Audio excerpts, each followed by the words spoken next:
What's going on, guys? Thank you so much for tuning in to our table talk today. We have Anthony back again. He's going to be dropping some knowledge on you guys today. We're going to talk about show diets and everything kind of going around that. Obviously, there's pros, cons, and everything in between. I did 2 shows. This was my nutrition coach and my training coach for both. So obviously having him on here, getting some hindsight views on why he had me do some of the stuff that he did. So first thing, thoughts. Are shows good for short-term, long-term dieting, like etc.? Like what are your thoughts? I think there's a lot of positive that comes from competing. One of the nice things is it gives people a target to focus on and just learning how your body's going to react to the process of dieting itself, seeing how you can change. That can be motivating. For somebody that's potentially thinking about a trainer, might be a good platform to launch yourself from, get a little bit more exposure that way. And I think also just from understanding what, even though it's on a more extreme scale, understanding what some of the struggles people typically have when they're dieting, it gives you a little bit better perspective. So I really like that about it. I think there are a lot of people that, in my opinion, could probably achieve the same result healthier than the way that they choose to go about it.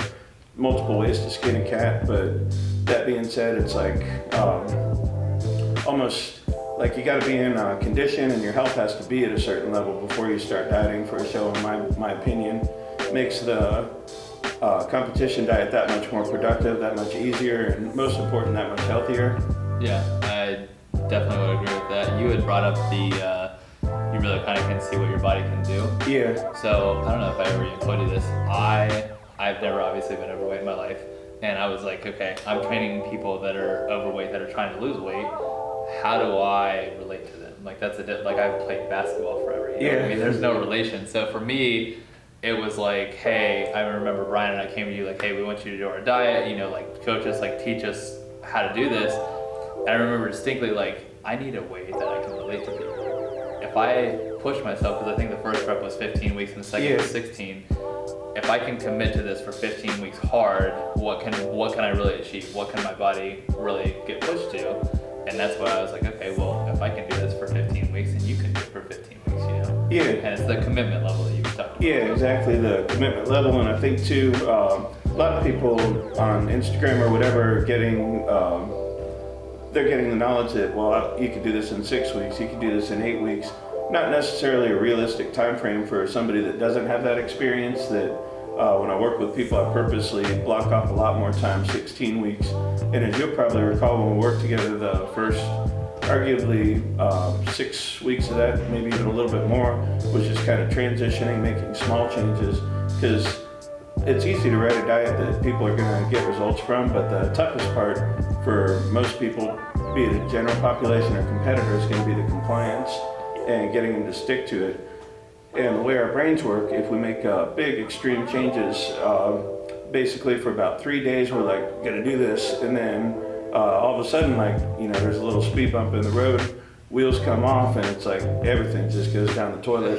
But if you make small changes, small meaningful changes, just enough to keep the needle moving, you're gonna find that it's almost like you get to last couple weeks of prep when everybody's like wearing it like a badge of honor, how depleted they are and how tired they are, and you're like, I really don't feel that bad, and I feel like I can stand next to any of these people, and it's really my goal when I work with people. That, and it's funny that you say that.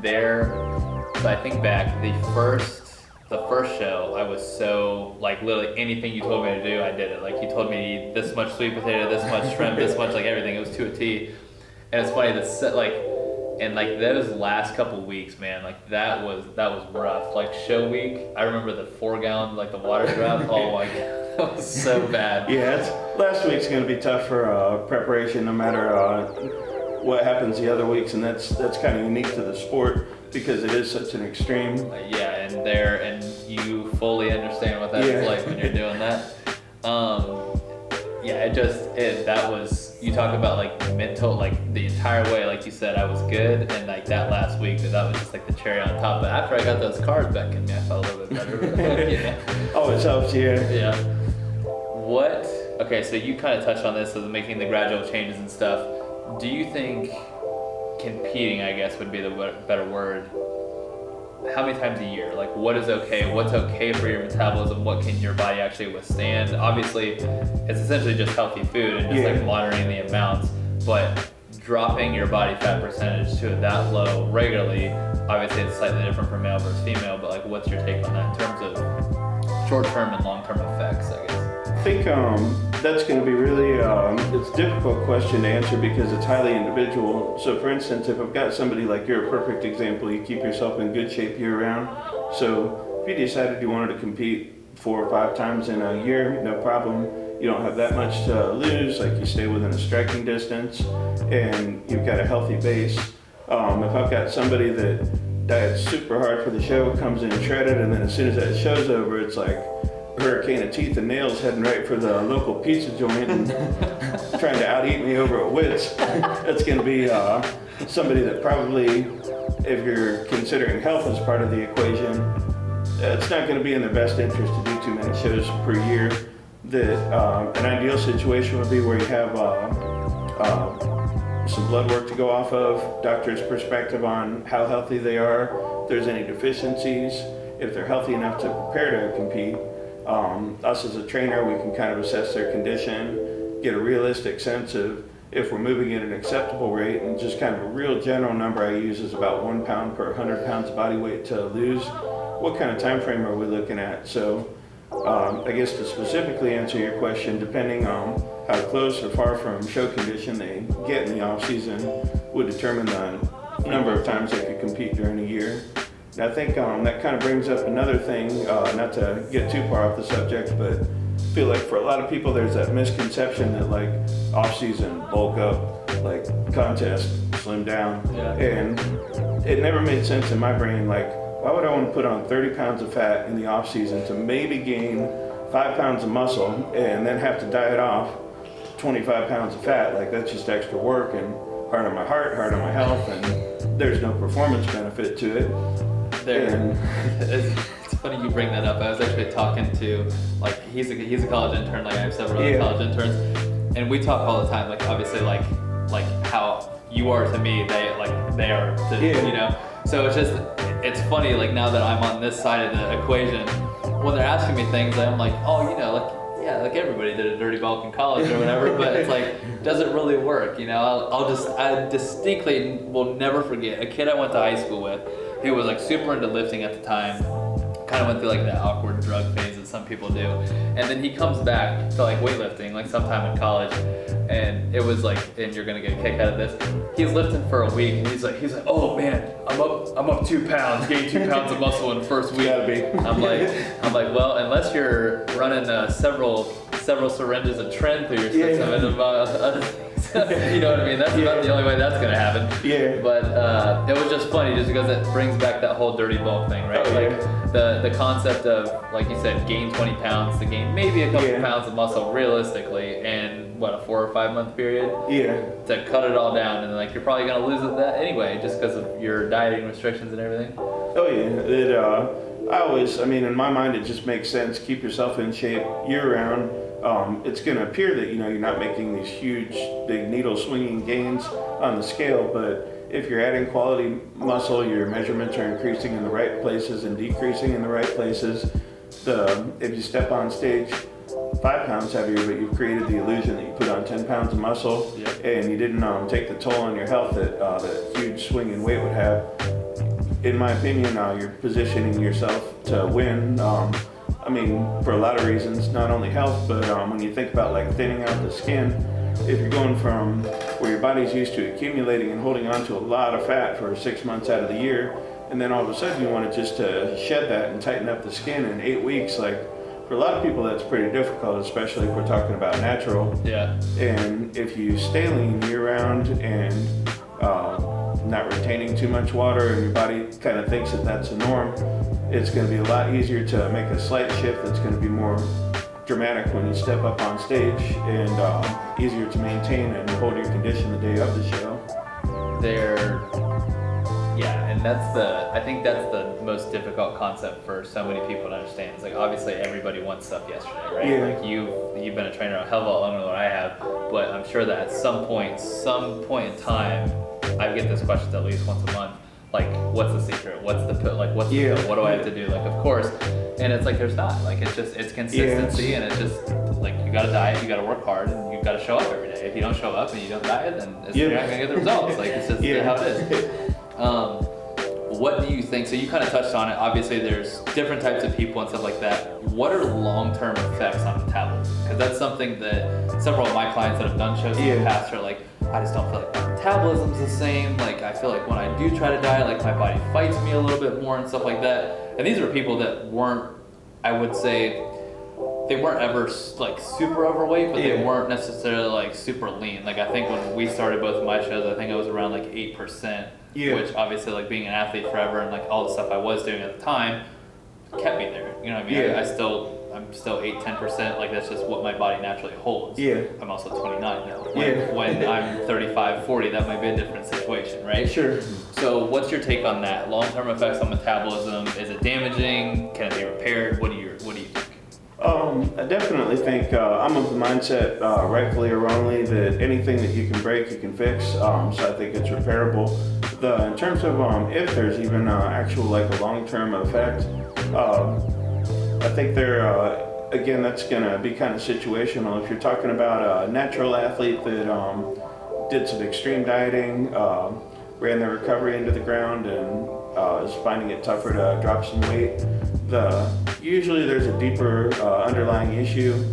Something as simple as like they just haven't physically recovered from that show. That first show I did, I got the advice to take a month off afterwards, and I mean it just seemed like an eternity. You know, I love being in the gym, and but honestly, like it took that long to recover because while the muscles will recover relatively quick, 12 to 48 hours, the nervous system takes 72 hours. And if you think about being in a depleted state where you're putting a higher demand on your nervous system, muscles aren't completely recovering, you've got reduced calories coming in, chances are it's just going to take a lot longer than people, especially natural people, estimate to recover from that. So I think that contrary to what they generally default to, which is, well, I'm just going to work harder and get this off, that actually has the opposite effect. If you're talking about somebody that's under-recovered and then they try to push the gas pedal down harder, they've just compounded the problem. If you can convince them, like, hey, I know this is going to be tough and you're probably going to gain a pound or two when you take the time off, but I want you to see the big picture here, and let's get you back to a healthy state, and you're going to find your body will respond as well or better.